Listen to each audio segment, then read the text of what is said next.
Hi everybody, I'm Skip Alzheimer, and look who's joining me.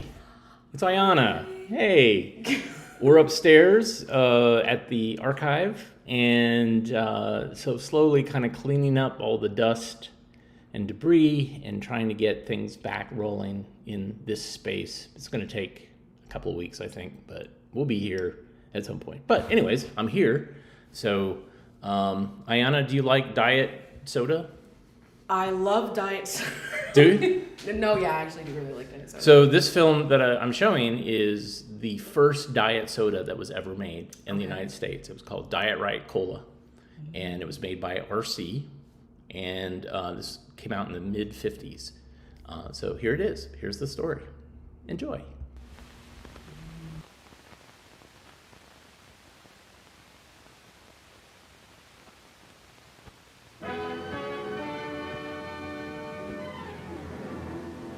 The great writer Victor Hugo said, "There is one thing stronger than all the armies in the world, and that is an idea whose time has come." And I think Mr. Hugo would agree that here is an idea whose time has come and is truly, in the soft drink industry, a major breakthrough.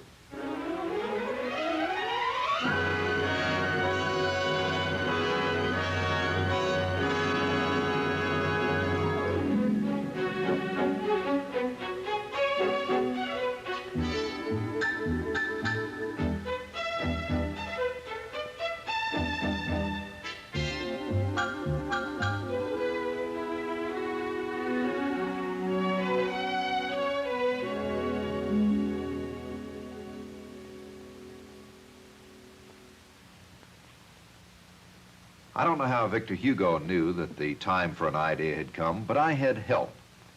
Some hats put me on the right track. You see, they can talk to me. Well, of course we can, darling. They help me with my work. You see, I'm a flavor chemist. I work at making soft drinks taste better. Heaps better, darling. That was your big breakthrough.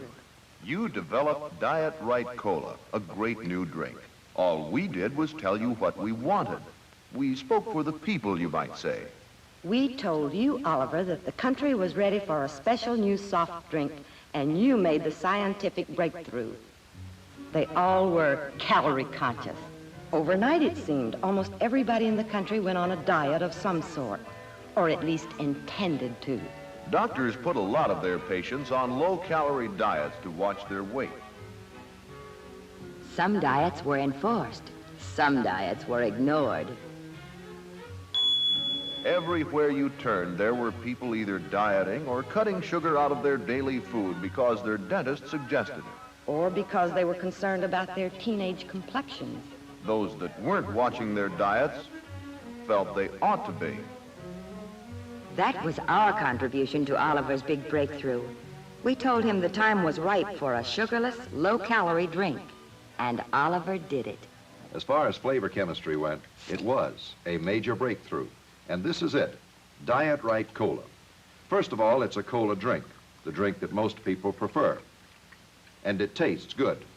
We told you it had to taste good. That's right. And not only that, it contains only 1 calorie in each 6-ounce serving. Just the thing for my patients. So easy on your figure. And no sugar at all. We worked on this new drink for 7 years here in the Royal Crown Cola Flavor Laboratory. And by the way, don't tell the hats, but I'm not the only one that worked on Diet-Rite Cola. I'm just the only one they could talk to. They like to brag about me. But the real breakthrough in making the taste right was only the beginning of the Diet-Rite Cola story. I'd like to tell you about it, and about how my talking hats helped out. Yeah, tell them about how we helped out. To start at the beginning, Royal Crown Cola had begun making Diet-Rite back in 1954.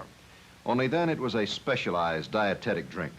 We put it out in cans. It contained no sugar, but did contain about 12 calories, and frankly, the taste left something to be desired.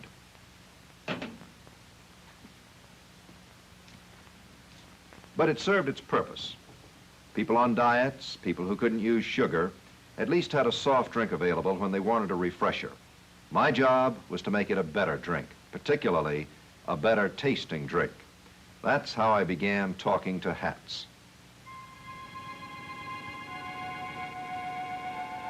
I remember the first time one spoke to me. I was working very late one night trying a new combination of ingredients and processes. This particular batch had no calories, no sugar, and darn little taste either. It was late, I was tired, and I was just thinking, why not keep what we have? After all, how many people really care? That's when I heard the voice. Well, darling, I care. Try something else. I was so played out that it took me a minute to realize it was a woman's hat talking. You really can't give up, Oliver. Too many people want what you're making. I don't yet know how the hat got in the lab, but there it was, talking to me. It seemed only polite to answer. Don't be selfish, Oliver. I'm not being selfish. I'm just tired. 3 years, and I still can't get exactly the taste I want. It's either sugar or calories. Why should I go on? Because there are lots of girls like me that don't fit in that old size 12 anymore. We want that drink you're making. Haven't made it yet. You will. It's got to taste real good, see? But not add any weight to the old frame. Now who's being selfish? Well, it's not just for me, darling. I have kids, too. The littlest fills up on sweets and then won't eat anything at mealtime. You have a point. I'll try again. And my oldest has a definite teenage complexion. So it isn't for me that I'm asking. You keep working, and mark my words, you'll be plenty surprised how important that sugar-free drink will be someday. Well, once you talk with one hat, it just seems natural to talk to more. He showed up at lunch one day. We'd been discussing the various problems of calorie intake and weight reduction when he said, That's the idea right there, Oliver. Yes, the water. Your new drink should be like water. we already have water. I don't mean for it to taste like water, just have as few calories as water. How about it? Well, I'm trying to make a refreshing, good-tasting cola drink. All right, make it a cola drink. Everyone likes cola. And you know what? No, what? If you come up with a good one, I'll recommend it to my patients.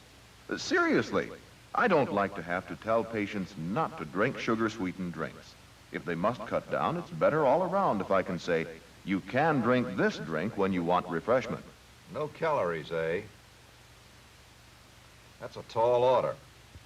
Did you say something, sir? I said, that's all I ordered. Thank you.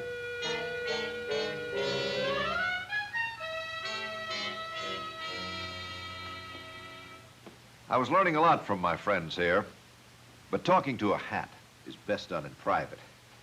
People don't always understand. Fortunately, my next contact showed up in the privacy of a phone booth. By this time, talking hats no longer surprised me.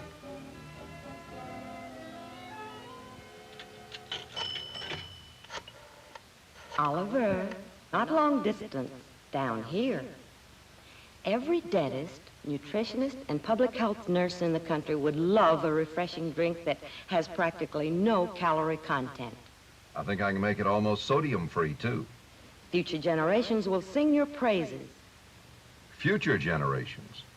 Well, your drink will be perfect for expectant mothers, refreshing, tummy settling, and low calorie, too. It's wonderful. It's not perfected yet. Then hang up and get to work.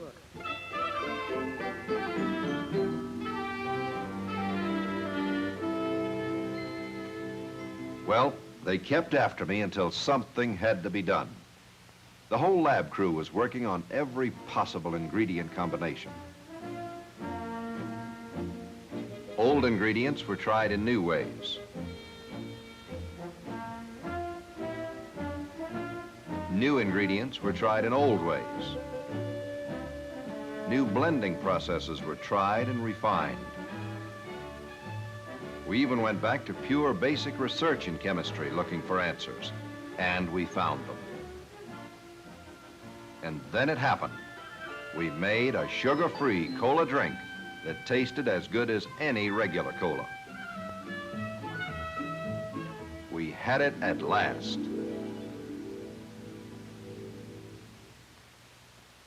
The brand new Diet-Rite Cola was everything it should be. Low in calories, like the glass of water. Diet-Rite Cola has only 1 calorie in each 6-ounce serving. Just the thing for everybody. And good taste. That was the best part.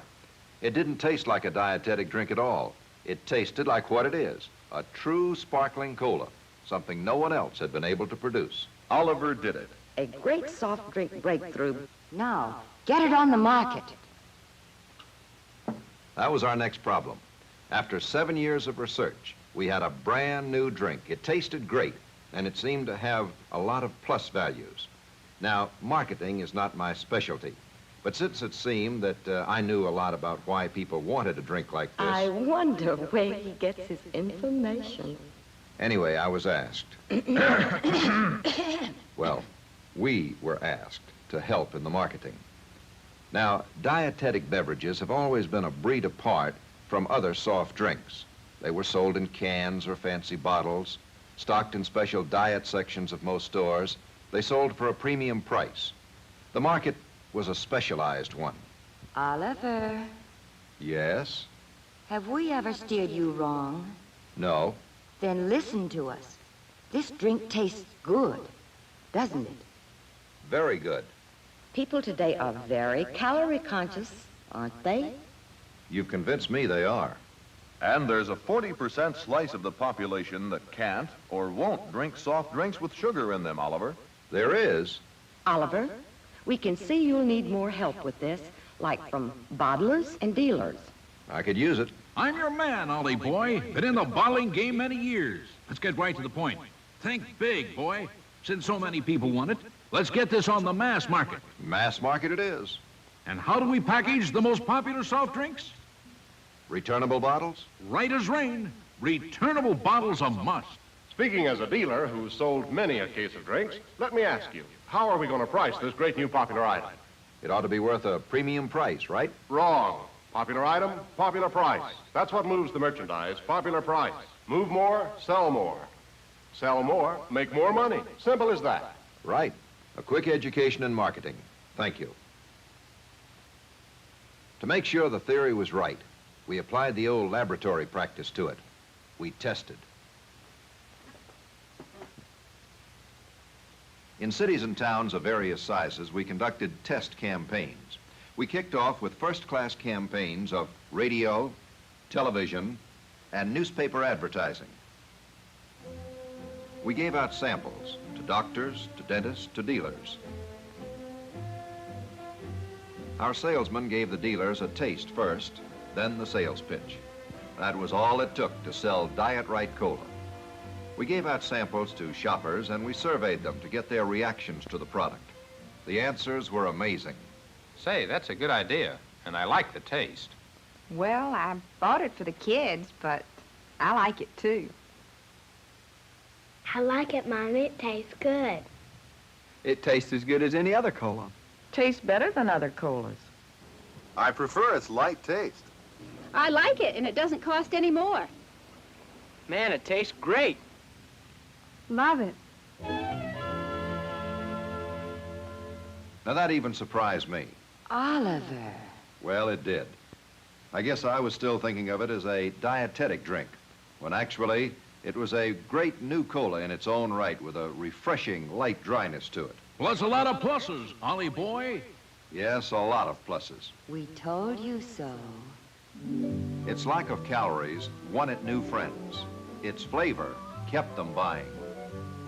One big plus was the dental profession's acceptance of Diet-Rite Cola's advertising in its journal. That was an almost unheard of boost for a soft drink. All over the country, Diet-Rite Cola is now being produced by more and more bottlers. Filling lines are sending case after case out to a public that has adopted a new philosophy of up-to-date refreshment. Women have taken to it.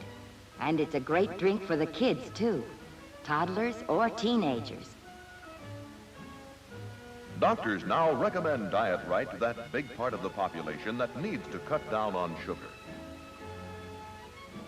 Dealers find that one taste sells case after case, and the popular price moves that merchandise. Nutrition experts and people on diets welcome it for its low-calorie content and its good taste. Bottlers are widening their market, boosting their sales with Diet-Rite in returnable bottles. It was the right idea at the right time, for sure. I take off my hat to Diet-Rite. If I had a hat to take off, since they seem to have completed their work and gone.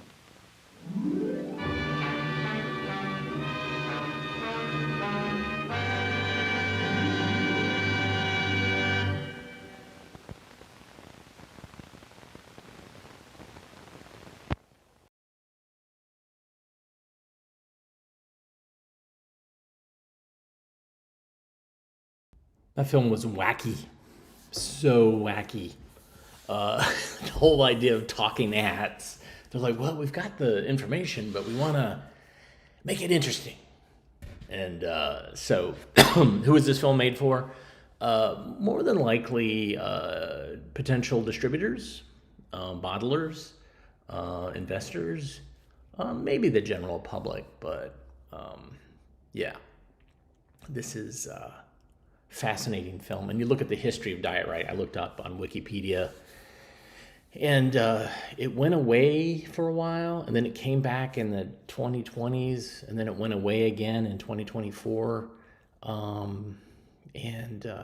The IP, intellectual property, is owned by Keurig Dr. Pepper, which I didn't know was a thing, but yeah. So anyways, yeah, it started, that was the first product that launched into a giant market in the 80s. I think in the 70s, 60s and 70s, it was kind of so-so, but man, there was a big push with Diet Coke and Diet Pepsi, and it just went nuts. What's interesting is, so I, like as a kind of a research project on my own, I read a couple of books about the history of Coca-Cola, and the Coca-Cola folks kept experimenting with fake sweeteners because what they did, the success of their business was that they sold and negotiated selling the syrup to the bottlers, and they locked in a price. And what happened was, when they locked in that price changed, especially during the war.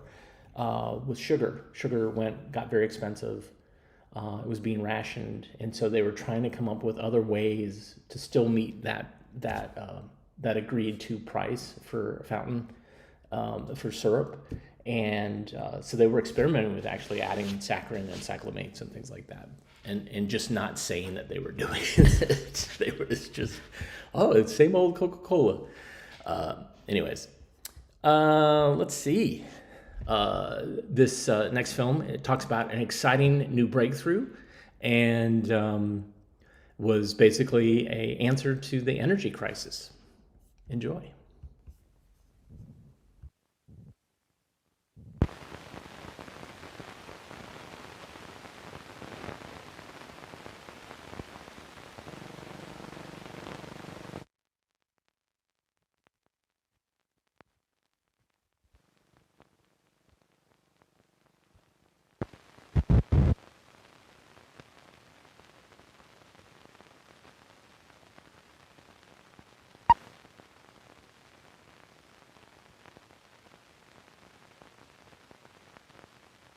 Superconductors carry electricity at super cold temperatures without resistance. Our impossible target is to use them to turn our limited energy into limitless force.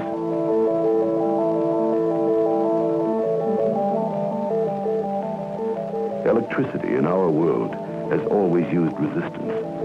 The filament of a light resists the flow of electricity and becomes white hot.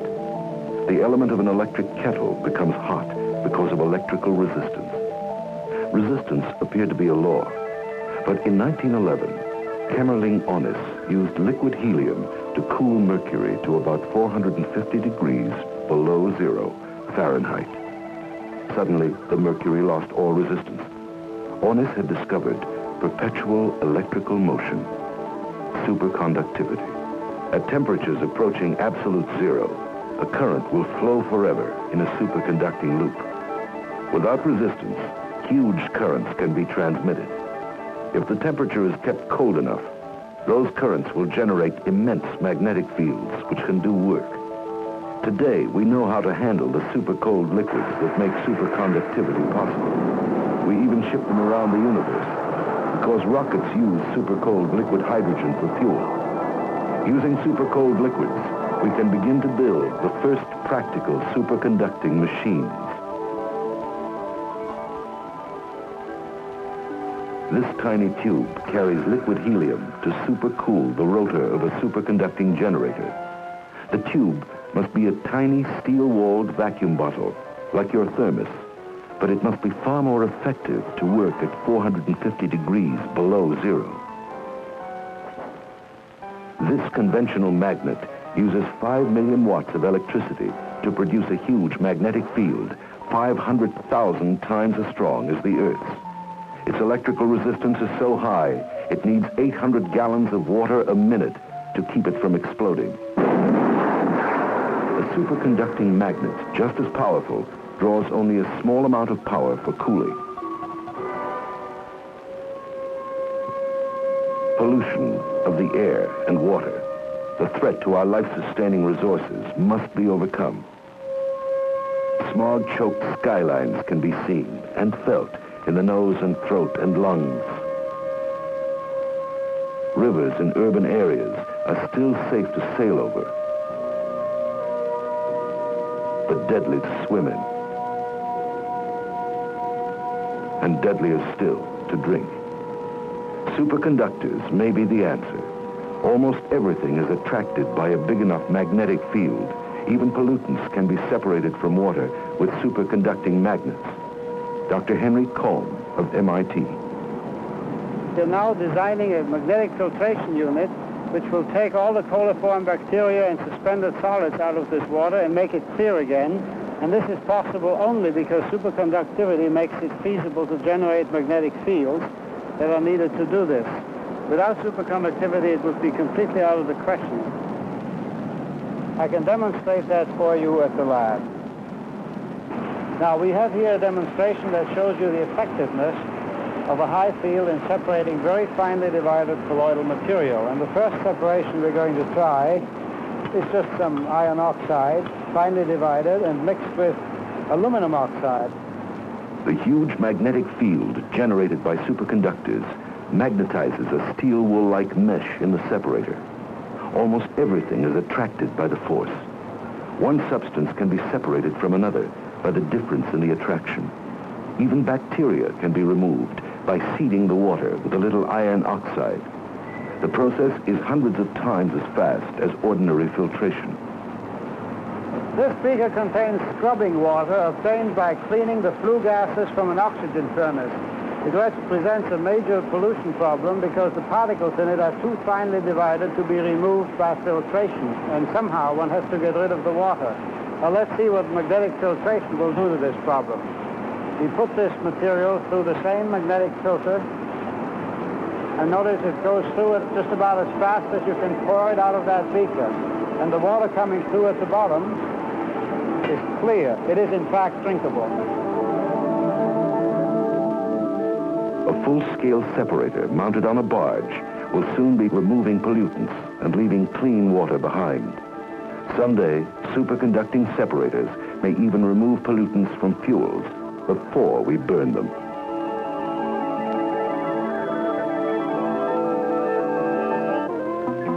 The low-field room in the Bitter Magnetic Laboratory at MIT. The steel capsule may look like a moonship, but it is in fact very necessary.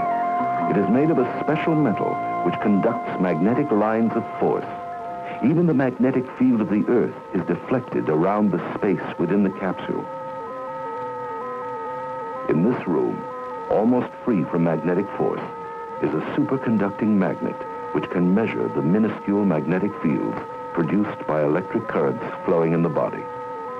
Brainwaves, heartbeats, messages down the nerves can be measured more precisely than ever before. The room has even been used to map deposits in the lungs of asbestos miners from Quebec. The story of superconductivity's power to realize the dreams of science fiction continues here. Engineer Bruce Montgomery of MIT. That's fine. We're looking at a catheter, which is a small hollow stylastic tube, which we are going to introduce into the vessels in the brain. It must be very soft in order to introduce it into those vessels because they're extremely tortuous.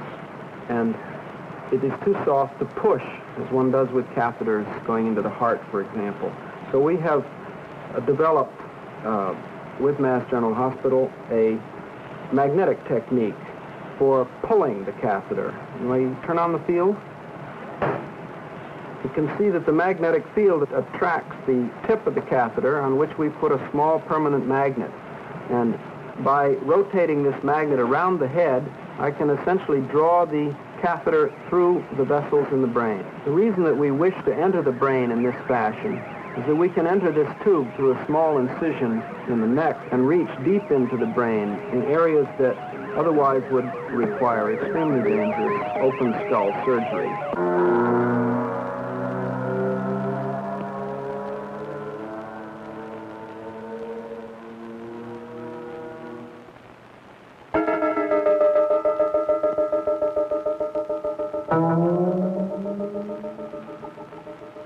This is not a superconducting magnet, but it is strong enough to attract the catheter if I am close enough to it, allowing us to work near the edge of the head. But deep within the head, the magnetic fields are so weak that we can no longer act effectively on the tip. To allow us to work deep within the brain, we're building a superconducting magnet, which will have actually 10 times the magnetic field of this device, and yet it fits in an extremely compact package. To try to do this job without superconductors, using conventional technology, would have required an enormous power supply and a magnet weighing many tons, which would not be sensible to use in the operating room at all. This technique is so simple that some operations may be done by radiologists. The tiny catheter, dancing its way through the bloodstream to the tune of a superconducting magnet, will be used to strengthen damaged blood vessels and even to cut off the flow of blood to cancers.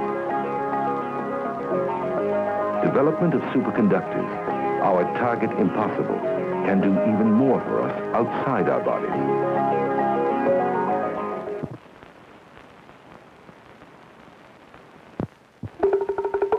The energy crisis. Cities that once blazed with light look darker now. Sometimes they are browned out and even blacked out. Despite the fact that we are frantically building nuclear power stations, we still need to burn coal and oil to generate power. Superconductivity offers us a new way to use fossil fuels that will give us 50% more of the energy released by combustion. The secret is the high temperature, close to that of a rocket engine. Temperatures of 3,000 to 5,000 degrees Fahrenheit are necessary for real efficiency. Here at the Avco Everett Research Laboratory, they're working on a system that has been called the greatest advance in combustion since Prometheus gave man fire. Magnetohydrodynamics, or MHD. Dr. Arthur Kantrowitz. We're sitting here in the middle of a MHD generator, which gives us a particularly good opportunity to understand how this generator works. It starts here with a combustion chamber, much like a rocket combustion chamber, heavily water-cooled, that puts out a very high temperature stream of gases, just as a rocket does. These gases pass through a magnetic field. It goes like this, that you have a conducting medium flowing across magnetic field lines. And the magnetic field lines are horizontal. The flow is horizontal in the other direction, and the electricity is generated in the vertical direction. There is a channel. That channel picks off the electricity in just the same way as the brushes of a generator pick off the electricity that's generated by copper moving through a magnetic field. In this case, it's a high-temperature gas. The magnet here is made in the conventional technology of making copper magnets. That is, the current flows through copper. It will be replaced in about 18 months with a superconducting magnet, which we are now building. And that magnet will have much stronger magnetic fields and enable us to generate more electricity. Immense magnetic fields can literally extract electricity directly from a rocket's blast. Because of the incredible temperatures, MHD will produce 50% more power than conventional techniques with virtually no air pollution. Only superconducting magnets make it feasible to draw power directly from a rocket blast. Many scientists believe that thermonuclear fusion, the power source of the sun, will be the ultimate solution to our energy crisis. The sun's enormous gravity compresses the gas plasma and heats it to incredible temperatures, and atoms fuse. On Earth, we can produce fusion, but we cannot control it as yet. H-bomb explosions are uncontained fusion reactions.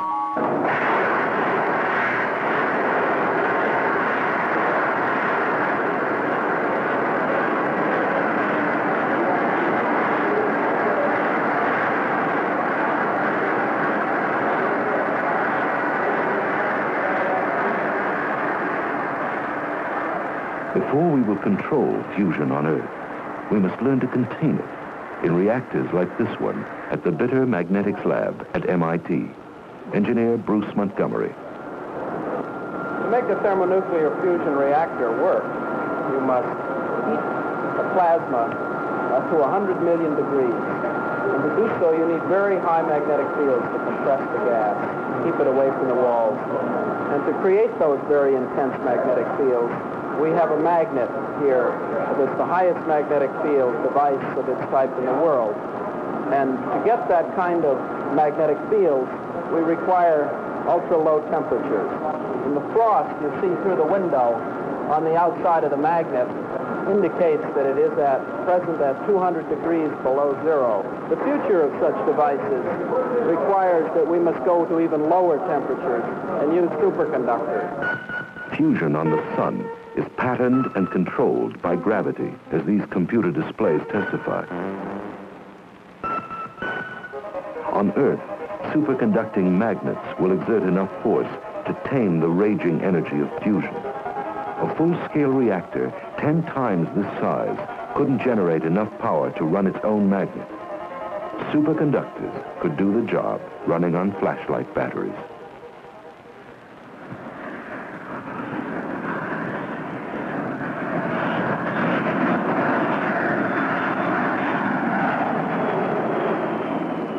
Speed, rapid transportation from one bit of world to another has been the dominant drive of 20th century man. But our holy quest for speed is bogging down.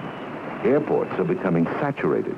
Faster, bigger planes need too much land for runways. Kennedy Airport uses 7.5 square miles. Toronto International uses 25. Kennedy's 7.5 square miles of land is enough for a 95-foot right-of-way from Boston to Washington.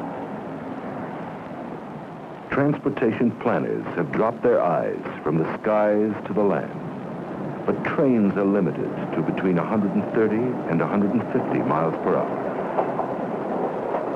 Most tracks aren't even smooth at walking speeds, so alternatives must be found. The most promising alternative uses superconductors to produce repulsive magnetic levitation. Called the magneplane, it is being developed by Dr. Henry Cole of MIT. This magnet is neither attracted nor repelled by aluminum.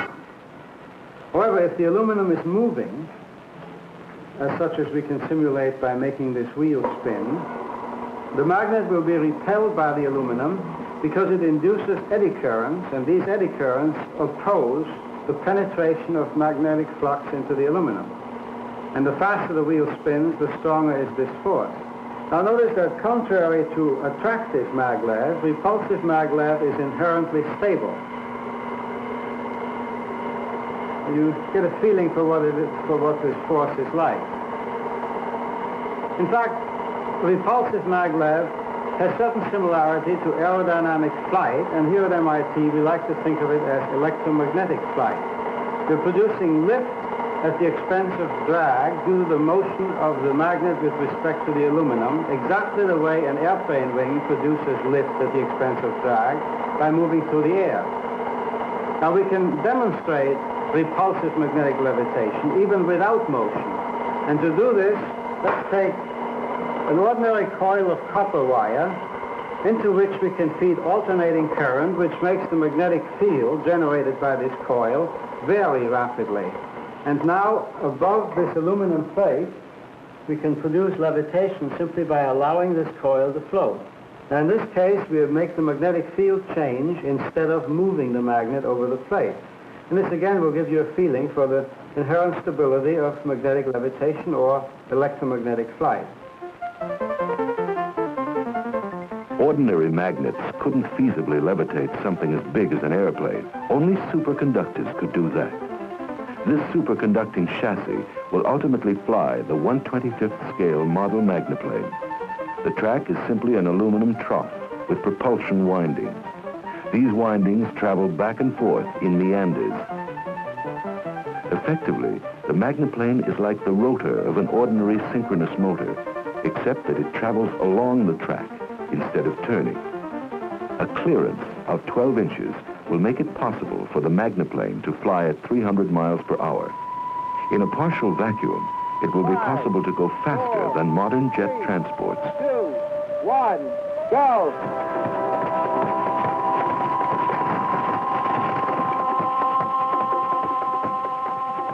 This is film of the first successful public demonstration of this type of electromagnetic flight. The magneplane's first payload was our camera, so you are the first passenger on what may be the rapid transportation of the future.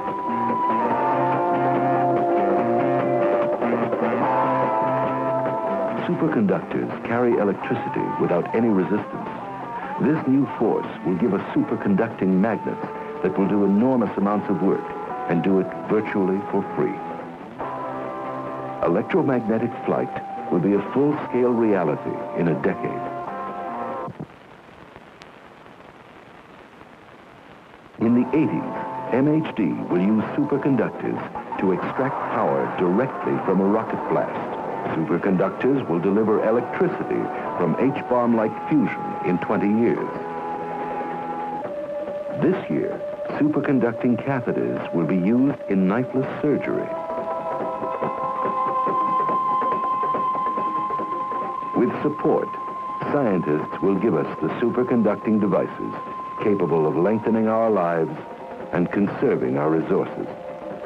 Soon, we may reach our impossible target and turn energy into limitless force.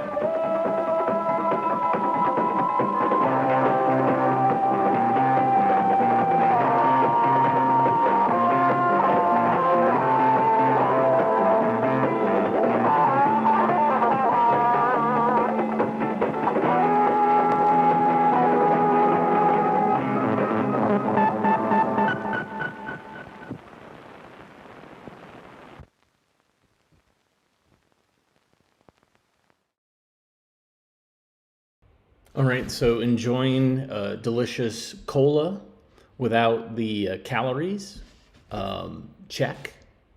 Powering the globe's constant and increasing energy needs, check.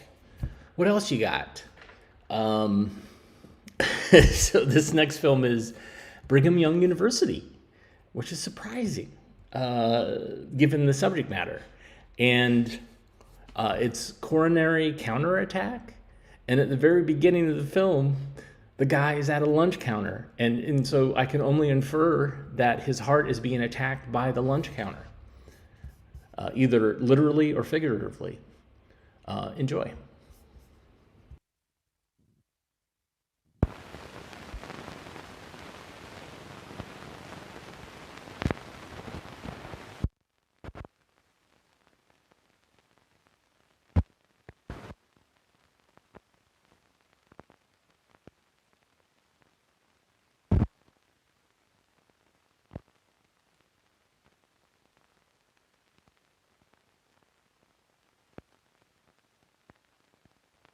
Anyway, so I get some English. Yes. Miss, could I have a seltzer, please? Sure, I'll be right with you. Could I have it now, please?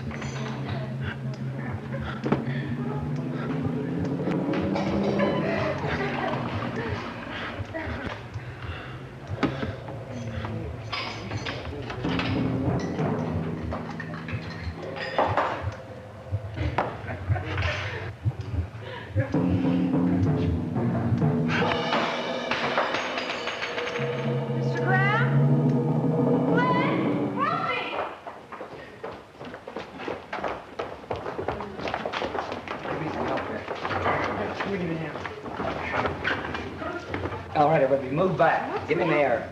Betty, Doc Fraser just left. Check the parking lot. Hurry. Doctor! There's a man in the drugstore sick. Let's go.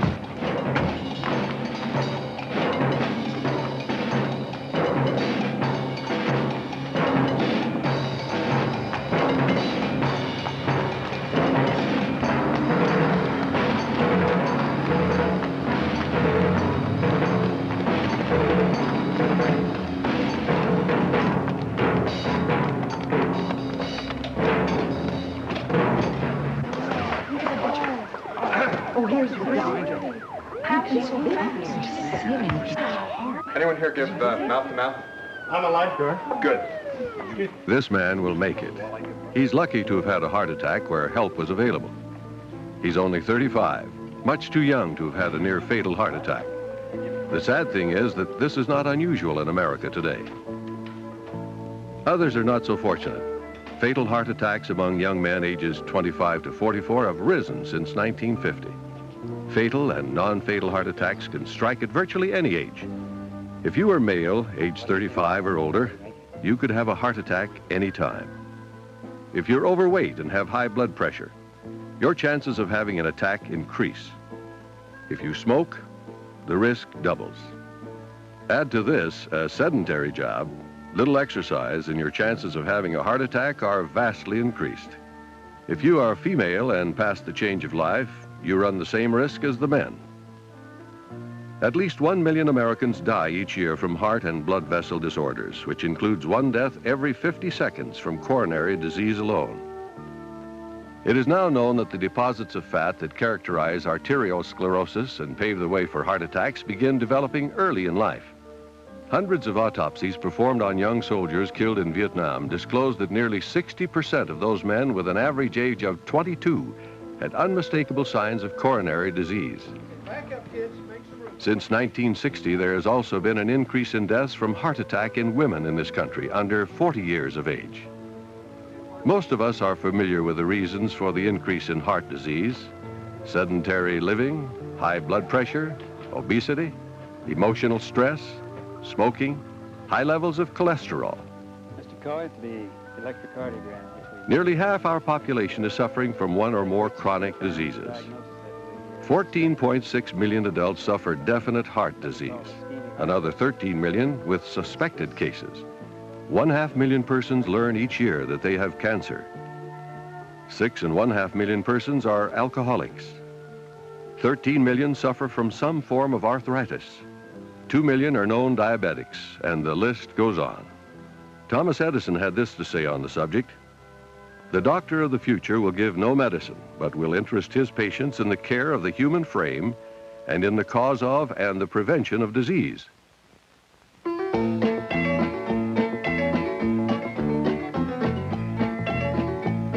Dallas, Texas, where country music reigns supreme, and where the Dallas Cowboys can do no wrong except to lose an occasional game, and where serious-minded physicians are making definite inroads against heart disease. Dr. Cooper, could you take a look at this for just a moment? What's the trouble with it? What do you think is wrong there? Heading up this group is Dr. Kenneth H. Cooper. At this center, the intensive physical examination is focused primarily on the performance and efficiency of the heart and lungs. The treadmill test is the most important part of the examination. Before a patient is allowed on the treadmill, however, he undergoes a series of preliminaries. A complete medical history is taken. Comprehensive blood and urine tests are given and a chest x-ray. Next, the patient is placed in a special tank to determine his body fat by underwater displacement. Get your hair wet and come right back up. A final review of the patient's medical history and his physical up to this point are studied. Next, a resting EKG. And if everything looks good, he is placed on the treadmill, a test that pushes his heart to the limit. The angle of incline is raised each minute, causing the stress factor to become gradually more acute. His progress, blood pressure, and heart rate are monitored, and any change is quickly noted. Okay, let's stop the treadmill now. How do you feel? Fine. Good, good. This treadmill stress test is very important. Many people walking around today think they have no signs of heart disease because their resting EKG is normal. But in reality, they have serious heart disease that's diagnosed by treadmill stress testing.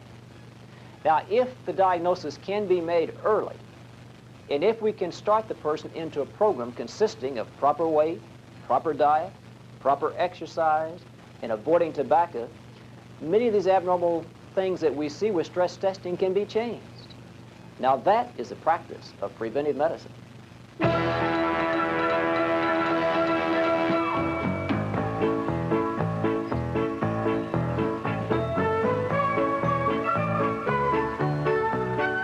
We are convinced by 5 years of solid research that some of the negative statistics you have seen today dealing with heart and pulmonary disease can be reversed. Our goal is to try to prevent heart disease wherever possible, to change the habits of millions of Americans from the sedentary life to one of vigorous, regular exercise, and to rehabilitate those who have fallen victim to heart and arterial disease. In other words, to counterattack. As a result of our years of research, we're studying 8 coronary risk factors. May I have the lights off, please? First is the level of physical fitness as determined by the treadmill time. If a man walks less than 15 minutes on the bulky treadmill test, he qualifies as a risk. In reviewing our 4-year data, only 26 patients who were evaluated in the clinic later had a major heart problem. On the treadmill stress test, only 6 of the 26 exceeded 15 minutes. Only 3 exceeded 18 minutes. In cases of patients staying on the treadmill over 22 minutes, we have no records of heart attacks, sudden deaths, or the development of angina pectoris. 22 minutes on the treadmill is the equivalent of running 2 miles in less than 15 minutes. The second risk factor is the result of the treadmill stress test, since an abnormal electrocardiogram indicates the presence of heart disease. An abnormal stress test is a major risk factor. The next risk factor is a blood pressure reading of more than 140/90. Other risk factors include a fasting blood sugar above 110 milligrams percent, cholesterol above 250 milligrams percent, and triglycerides above 150 milligrams percent. If a person smokes, we consider this an important risk. Finally, the percent body fat is important. The risk level in men is above 19% fat, and in women above 22%.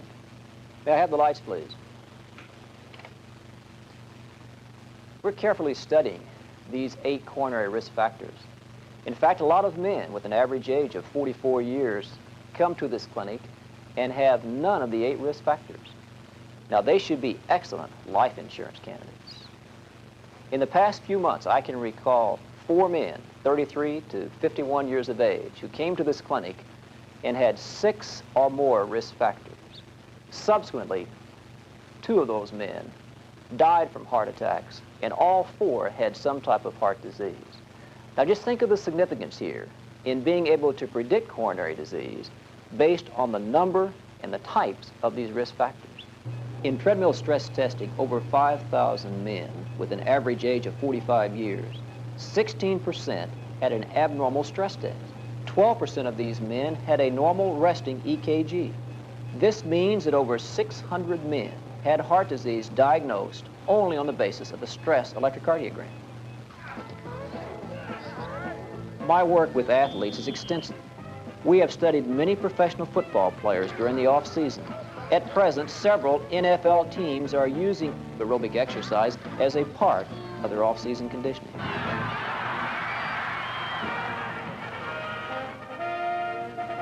However, the first college football team to work with the aerobics program during the off-season was the University of Nebraska.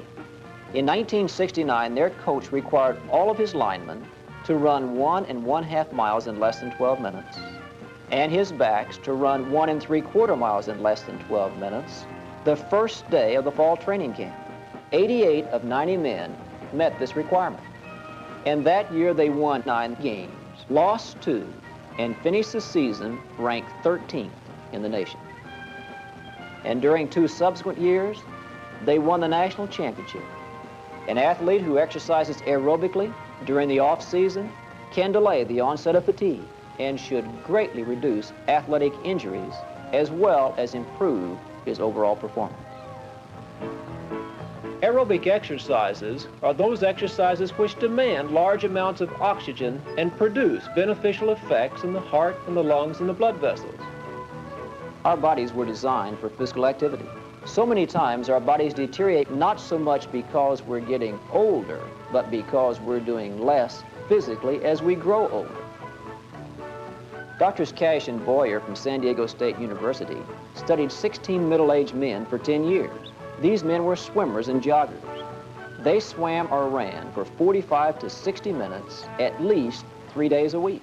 The 10-year study disclosed that while these men became chronologically 10 years older, their cardiovascular and respiratory systems aged very little. Their average maximal heart rate had only declined 7 beats per minute in 10 years.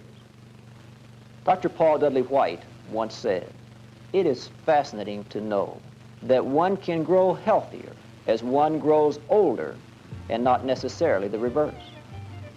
Floyd Schaefer retired from Procter & Gamble 3 years ago. Instead of retiring to the farm and spending the rest of his life fishing, he enrolled as a student at North Texas State University in a PhD program in plant physiology. Well, I wanted to keep up with the students. Of course, I think it's one of the greatest things that happen for people of all ages to participate in an exciting program of exercise. You feel better, you feel like doing things, you feel like activity is an important part of your daily life. Here's a man who goes 28 minutes on the treadmill. That's in the top 1% of all people we have stress tested, regardless of age. He doesn't jog, he cycles up to 200 miles a week to keep in such excellent shape. And this year will receive his PhD degree at 63 years of age. Now just what does this have to do with young people?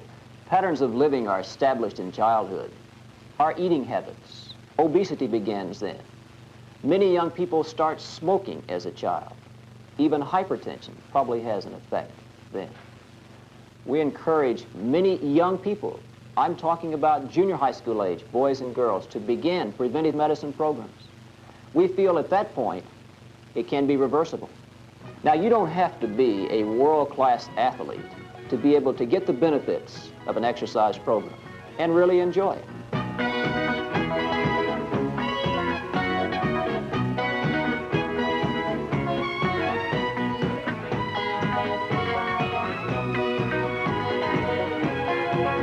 All of these are aerobic exercises, and each can play a major role in your general good health, both physically and emotionally. Let me give you an example of the rehabilitative effects of aerobic type exercise. While I was still in the Air Force, I can recall a 45-year-old master sergeant came by one day. He had been medically retired because of severe pulmonary disease, because of emphysema. He was wheezing as he came down the hall. He walked in and said, "Doc, I want to get started in an exercise program." And I said, "Sarge, you can't exercise. You can't even walk 50 feet without having to sit down and rest because of shortness of breath." And he said, "Doc, I'm well aware of that. I spend 24 hours a day just trying to breathe. And if I can't change this ridiculous situation in my life, life isn't worth living. Can you help me?" We put him on the treadmill on a slowly progressive program. First, 30 seconds, holding onto the rail, then 45 seconds, then a minute, 2 minutes, 5 minutes, then outside at last. It took 2 years before he could walk 1.5 miles non-stop in 30 minutes. Now that is not very fast, but for him it opened up a whole new world because once again he could play touch football with the kids. I still hear people say that too much exercise can injure a normal healthy heart. That just isn't so, because the heart tends to improve, it tends to thrive on vigorous exercise, and I'm amazed at how hard it can work for prolonged periods. Witness the fantastic marathon runs of Bill Emerton across Australia's vast outback, or across Death Valley. Or take the Tarahumara Indians of northwestern Mexico, called super runners because of their ability to race 200 miles, kicking a ball as they run. Because of the scarcity of food and lack of sanitation in this harshly beautiful land, the Tarahumaras have a high infant mortality rate. Yet those who do survive through childhood are incredibly wiry and tough. I attribute this to their love of strenuous exercise. Women frequently walk several hundred miles with babies on their backs. And it's not at all uncommon for a young man to run 170 miles with little rest. Raquel is well on her way to visit relatives in Juarez, 300 miles to the north. Meanwhile, the marathon is into the second day.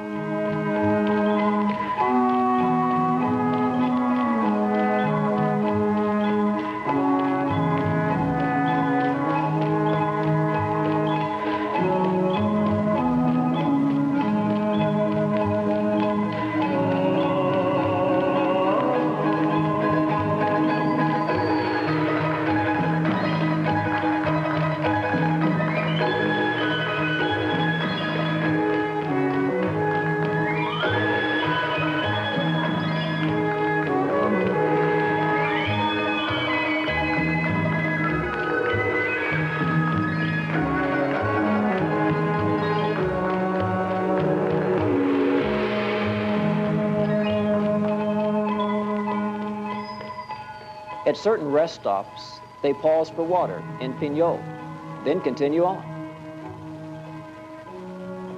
And Raquel has only 100 miles to go. The Tarahumaras with inadequate diet love to run and apparently run great distances without injury to their hearts. It's fascinating to see the interest in preventive medicine in many countries of the world. For example, Japan is making much progress in this direction. During a recent trip to Tokyo, I noticed many people jogging around the Imperial Palace. During the lunch hour, the rooftops all over the city were full of people running laps, playing badminton, and doing calisthenics. How many rooftops in America can boast the same? Hello, Jim. Hi, Ken. How are you? How was your run today? Had a good run. Looked like it was hot. Was pretty hot. Kind of warm out there. Keep it up. There's my favorite marathon runner. How you doing, Bruce? I bet you haven't gained an ounce since yesterday, have you? No, it stays the same. You just keep on running. You're looking great. Thank you. Hi, Jack. Hi, Ken. Good to see you today. Good to see you. Had a good workout? Real good. I'm going to ask you one question. What has motivated you to continue exercising all these years, 4 and 5 times a week? Can you answer that for me? Sure. It makes me feel better. Makes you feel better. Right. Now, that's amazing. The vast majority of people who exercise regularly exercise for one reason, and that's because it makes them feel better. I ask my patients 2 questions when they come through the clinic. How many days have you missed from work because of illness during the past year? How many times was it necessary for you to see a physician for medical reasons? And the results are amazing. The absenteeism from disease goes down. The requirement to see physicians goes down. Exercise can be used as a very effective preventive medicine tool.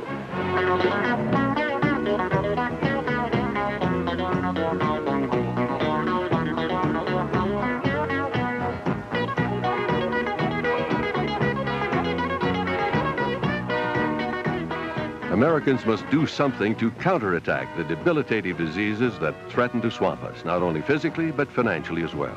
We must explore new avenues of preventive medicine to help turn back the tide of disease before it is too late.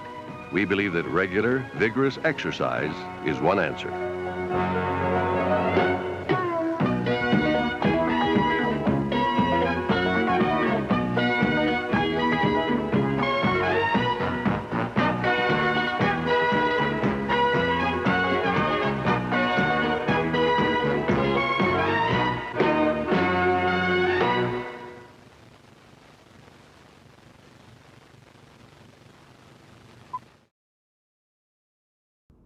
All right, we kind of went all over the place with that one. Thank you, Nathan, for the donation via the Super Thanks button for the Diet-Rite story. And then thank you, Jeremy, for donating for the heart catheters. Speaking of hearts, I mentioned last week I had this awesome film that I wanted to share with you, but it's kind of gross. And so I'd like to share it now that we're kind of after our normal show time. It is called Heart Sounds, and it is, don't think too hard about it because you might be freaked out, but it is a mammal heart beating, and then you can hear, so you can see what it's doing, and then you can see the ECG, and then you can also hear the sound that it's making, and it's pretty amazing. So it's a longer film, but I'm going to show a little bit at the beginning, which is silent, and then I'm going to skip ahead to where there's sound. But the entire film will be available on the YouTube channel. So, trigger warning, yeah. If you are having any type of sandwich today that looks like a heart, I would not watch. Also, I don't recommend eating pizza or lasagna during this. So here we go. Are you ready? Heart sounds. Enjoy.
Well, there you go. There it is. I didn't show the entire thing because you get the gist of it. It's 17 minutes long, and a lot of it is silent.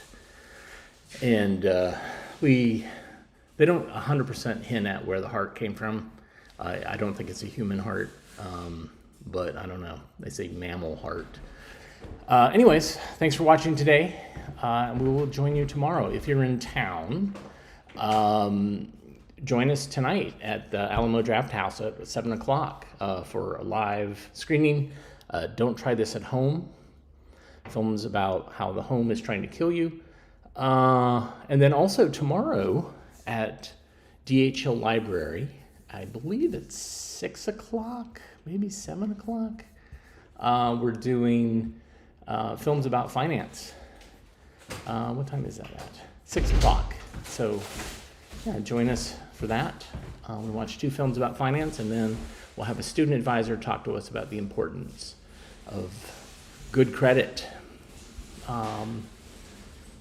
So I recorded the Saturday morning cartoon episode with Found Footage Festival guys last night, and I showed them The Money Tree, if you remember that Hanna-Barbera film, live action film. That is easily one of the most depressing films on the subject, and bummed them out. And that's showing on Saturday. So, hooray! So thanks. Due to your comments and me watching it with you, I realized, wow, this is an amazing film. So, feel bad film of the week. Anyways, I will see you tomorrow if I don't see you tonight. Everybody take care. Have a great rest of your day.